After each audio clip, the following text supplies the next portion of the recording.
오늘 새로 발생한 코로나19 확진자는 145명으로 어제보다 더 늘었습니다. 보험사, 사무실, 시장 등에서 집단 감염이 이어지고 있는데요. 그나마 최근 일주일 동안의 평균 확진자 수가 100명 이하라서 내일부터 새롭게 적용되는 사회적 거리두기, 전국 대부분 지역에서 1단계를 유지하기로 했습니다. 박선아 기자가 전해드리겠습니다. 서울 강서구의 한 보험회사 지점 사무실. 폐쇄를 알리는 안내문이 붙어 있습니다. 지난 4일 이 회사 직원 1명이 첫 확진 판정을 받은 뒤 지금까지 직장 동료와 가족 등 모두 17명이 확진됐습니다.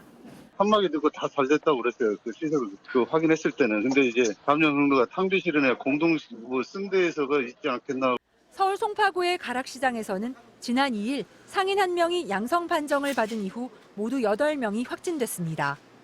여의도 증권사 관련 확진자는 3명이 추가돼 모두 14명이 됐고 천안 콜센터의 감염자도 30명으로 늘었습니다.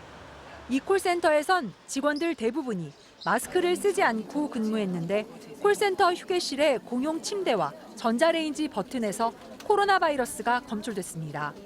내일부터는 5단계로 세분화된 새로운 사회적 거리두기가 적용됩니다.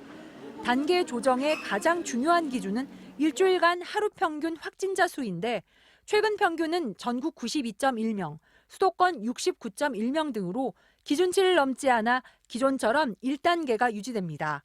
새로운 1단계에서는 마스크 착용과 출입자 명단 관리, 환기와 소독 등 방역 수칙이 의무화되는 업종이 PC방과 사우나, 마트 등 모두 23개로 크게 늘어납니다.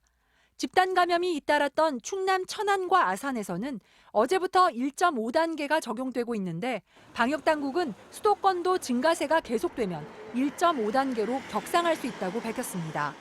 국내 발생 환자 수가 계속 증가하게 되면 서민들의 생계를 위축시킬 수 있는 거리두기 단계 상향 조정까지도 검토해야 되는 상황이 발생할 가능성이 있습니다.